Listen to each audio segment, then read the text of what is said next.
Au. Lidt ømt. I think the English will go first and then in Danish afterwards. Yeah. So Nicolas, who am I? I guess we can say welcome back. How do you feel? And I mean, just from sitting in here, we could hear it thundering in here for support. How are you feeling right now? I'm feeling very, very happy. Like, this is one of the biggest moments ever in my life. It's honestly not because I'm lazy with words, but it's difficult to describe.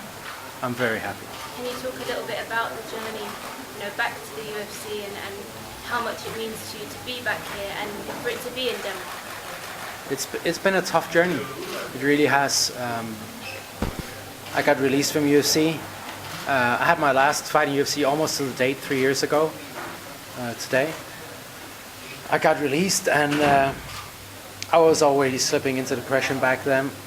So, in hindsight, it was good for me because the income from UFC actually just sustained a bad lifestyle. But it was a hard crash, and it took me about a year of just fucking about and drinking way too many beers and eating way too many pizzas till I had an epiphany. I was told I was going to be a dad, and I had to change my life if I wanted to be the dad that I wanted to be for my daughter. And I also had ambitions for my career, so I took a decision, and from one day to the other, I turned my life around and then crawled up from that deep dark hole of depression. Crawled back, not only like personally, but career-wise as well. I committed to taking a fight, lost it, and was so close to almost quitting again, just leaving it. But thought, okay, I've come this far. I haven't come this far to give up. And my goal was to get re-signed to UFC. So, I wouldn't gonna be re-signed if I didn't try and fight for it. So I kept on going. Kept on fighting, got a lot of good wins in Cage Warriors, and now I'm here in fucking Royal Arena in Copenhagen, Denmark, for the first ever UFC event in Denmark, and getting that support from all over the world, especially the Danish fans. Not just on social media, but when I was walking into the fight in the cage, I could barely hear Bruce Buffer when I got introduced. I couldn't hear my corner in the fight. That's crazy. If that's not a fucking fairy tale, I don't know what is. And you had your family, of course, with you as well this week. How much does it mean to you to have, so much support and have your family here with you when you make your, return to the UFC? It means everything for me. It's my family that helped me get back to where I am now. Had my fiance, quit on me, which she should have actually. I was not a nice person to be around. Had she quit on me, I wouldn't be here. So it's of course a lot of people help me, but it's a lot of it is because of her. So I wouldn't be here without them. So I wouldn't wanna be here without them. So you mentioned that you couldn't hear your corner during the fight. Yeah. Did that complicate things, or how did you feel about how the fight went? Well, maybe a bit. I couldn't hear him, so I couldn't hear what they were saying. So I can't actually But I knew the game plan pretty well, and Oliveira did what we expected in a good way. So it didn't make the biggest of difference. It's a luxury problem not being able to hear your corner over the celebration of the people celebrating you. So it's okay. When it comes to injury, how serious is your leg? Because you can see that it looks serious. Oh, the right leg is not too bad. It's more my left knee I'm a bit worried about. But the doctor said it was just a sprain. Right. So I think it's just from fighting and getting kicked and punched, and it's a bit swollen right now. So hopefully it won't be a big thing. But yeah, let's see. It's hurting a bit right now, but.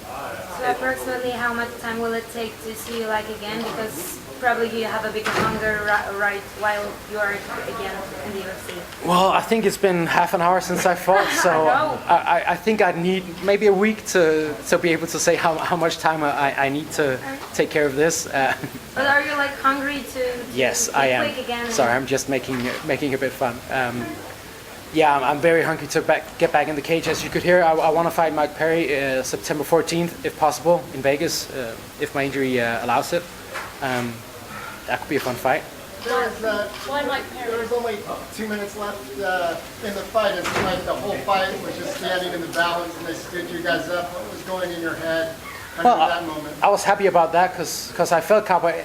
Anytime we ended up in grappling situations, it felt like he didn't try to be offensive. He just tried to hold on, and just the fact that he went for takedowns told me a lot about the pressure he felt from me. Why did you call out Mike Perry of all people? What interests you about that fight? Well, he comes to put on a show, and I feel I do the same.